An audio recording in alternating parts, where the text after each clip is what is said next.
best. I mean, Crawford is the best pound-for-pound champion in the world today.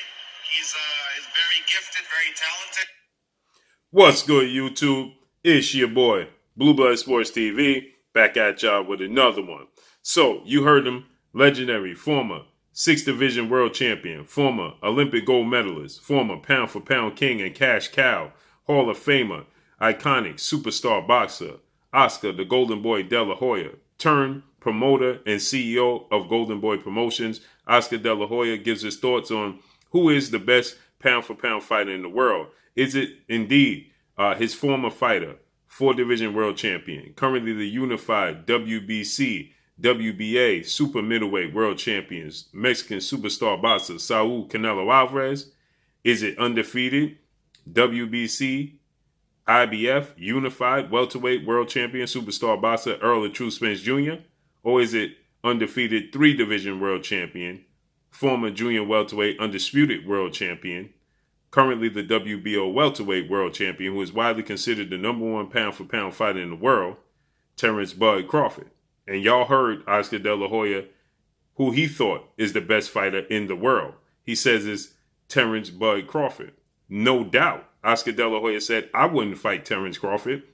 He says, no doubt, Terence Crawford is the best pound-for-pound fighter in the world.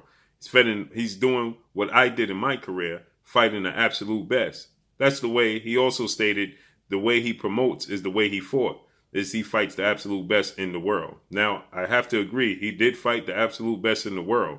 And that may be an issue when it comes to his relationship with Saul Canelo Alvarez, as most people feel like Canelo Alvarez is not fighting the best opposition in the world. You have guys like Teddy Atlas, legendary trainer turned colorful analyst. Teddy Atlas feel like Canelo Alvarez is just, picking and choosing the correct opponents to fit his style. You have a lot of people feel that Canelo Alvarez is not fighting the best opposition, that is there to face. Now, he is going into a unification bout against Billy Joe Saunders May 8th. Billy Joe Saunders is a 2-division world champion. He currently is the WBO Super Middleweight World Champion. He's undefeated British superstar boxer. And again, Canelo Alvarez is going to be highly favored to win that fight. Errol Spence Jr., he has fought 3 back-to-back Hall of Famers. 4-division world champion, Mexican superstar boxer Mikey Garcia, who was 37-0 and the 4-division world champion. He fought 2-time welterweight world champion superstar boxer, who you cannot argue his resume. He's fought the who's in the sport of boxing, arguably the best resume in the sport of boxing, win, lose, or draw, Showtime Sean Porter. And then he just defeated 2-division world champion, former junior welterweight unified world champion, and former WBC welterweight world champion, superstar boxer Danny Swift Garcia, coming off a 14-month layoff, suffering a horrific car accident. Errol "The Truth" Spence Jr., and obviously Terence Crawford and his accomplishment. 3-division world champion, undisputed at junior welterweight. Terence Crawford has knocked out the last 6 opponents he's faced. Now, some will argue that's not the highest level of opposition that he's faced, but nonetheless, he has knocked out and stopped the last 6 fighters he's faced. That speaks volumes. Terence Crawford, 37-0, 28 wins by way of knockout. He's 33 years of age. He stands at 5'8" with a 74-inch arm reach. The last time we saw him in the ring, November 14th, when he knocked out and stopped former IBF welterweight world champion British superstar boxer Special K. Kell Brook in dramatic fashion. Canelo Alvarez, he fought Avni Yildirim. Not too many people was impressed by that performance. That was his last fight. Prior to that, now he did fight 10 weeks apart. And prior to that, he fought. Now, 10 weeks is a long enough span to, get in shape. That's 2.5 months. So he fought December, then he fought again in February. So, he fought in December against Caleb Smith in a unification bout that he fought for former 2-time super middleweight WBC world champion Mexican superstar boxer, undefeated David Benavidez, lost that belt on the scale. And most people felt like Canelo Alvarez, seized the moment, took the opportunity as David Benavidez lost the title, and then he swooped in, fought for the vacant WBC belt against Caleb Smith, who was undefeated, but Caleb Smith didn't put up much resistance in that fight.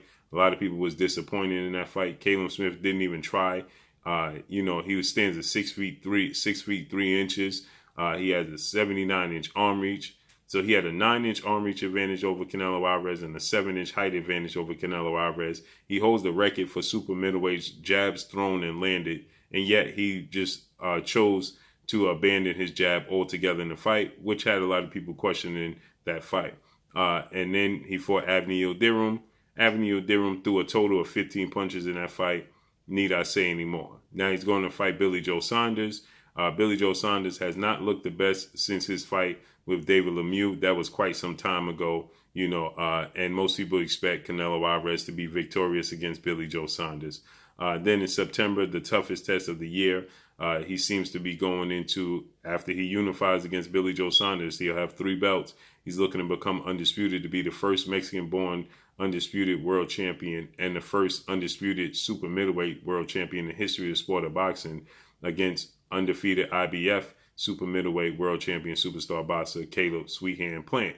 Okay, that's going to be his toughest test to date, against Caleb Plant. And a lot of people feel like, Caleb Plant does have a chance to win this fight. Caleb Plant is very skilled.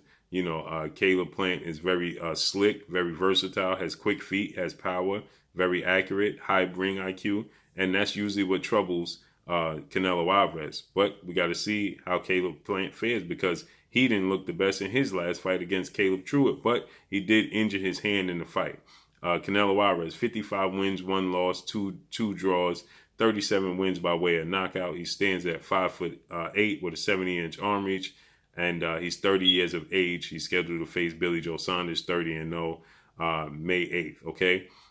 Oddly enough, something else was very, very interesting to me after Oscar De La Hoya made these statements is Oscar De La Hoya says, if the fans want me to come back, I'll definitely come back. But I want to fight the absolute best. And I'm not going to fight Terence Crawford. I'm not going to go that far. But if the fans want to see me fight the absolute best, I don't mind fighting the absolute best there is out there, not named Terence Crawford. Okay. Oscar De La Hoya, he finished his career, 39 wins, 6 losses, 30 wins by way of knockout. He himself was stopped 2 times in his career by Bernard Hopkins and by Manny Pacquiao in his last fight. Okay, those are the 2 knockout losses that Oscar De La Hoya suffered in his career. Obviously, he lost to Floyd Mayweather. He lost to Shane Mosley twice. He lost to Felix Tito Trinidad. That was the first loss in his career in a fight that he clearly was winning, in my opinion. Oscar De La Hoya, is an older gentleman standing at 5'11" with a 73-inch arm reach. He made his debut in 1992. Oscar De La Hoya is an older guy, right? But like I said, what got me, right? Oscar De La Hoya is currently 48 years of age, okay? We saw Bernard Hopkins fight late in his career. Oscar De La Hoya did not look that well in his last fight against Manny Pacquiao, as he was stopped on the stool, okay? Retired on the stool. But with that said, Oscar De La Hoya said he'll make his comeback. So I'm wondering, he said against the best. Now, we know he had an ugly split with Canelo Alvarez after he didn't want to sign off and approve Canelo Alvarez fighting Avni Yildirim at that point in time for the vacant WBC title, and the Zone didn't want to approve of it. Eventually, they approved it after he beat Callum Smith, but they weren't on board with it. Oscar De La Hoya wasn't on board with it, and then he made the comments that he promotes how he fights, right? He fought the absolute best, and he hit a roadblock with Canelo Alvarez, and people complain about the level of competition for Canelo Alvarez, the choices, right? And so one has to wonder, is Oscar De La Hoya hinting at a possible showdown with Canelo Alvarez? That would be absolutely enormous, okay? That would be huge. But Canelo Alvarez is far too young, too strong. He's in his absolute prime. He very fast hands. He has power in both hands. Now, Oscar De La Hoya is a bigger guy than Canelo Alvarez, okay? Oscar De La Hoya at 5'11" with a 73-inch arm reach. He has a 3-inch arm reach advantage over Canelo and a 3-inch height advantage over Canelo Alvarez. But again, he's 48 years of age. He does have power. Can he utilize the ring as he once did in his prime? Can he move around like he did in his prime? One has to wonder, okay? But Oscar De La Hoya, he said he don't want any tune-ups, but he would come back. That would be a massive fight that would be a massive fight for the sport of boxing. But he hinted at it. Now, I do agree that Terence Crawford is the best fight in the world. I have Errol Spence at number 2 and Canelo Alvarez at number 3 because of the level of opponents, right? That Canelo Alvarez is picking and choosing to fight. Canelo Alvarez does have a great resume. You can't take that away from him. But like Oscar De La Hoya said, these guys are slightly more talented than Canelo Alvarez. They have the total package. Canelo Alvarez has very, very slow feet. So there's certain styles that trouble Canelo Alvarez, with more so Errol Spence, Terence Crawford. There's no style that's going to trouble them outside of each other. They make together for the biggest fight, the super fight in the sport of boxing.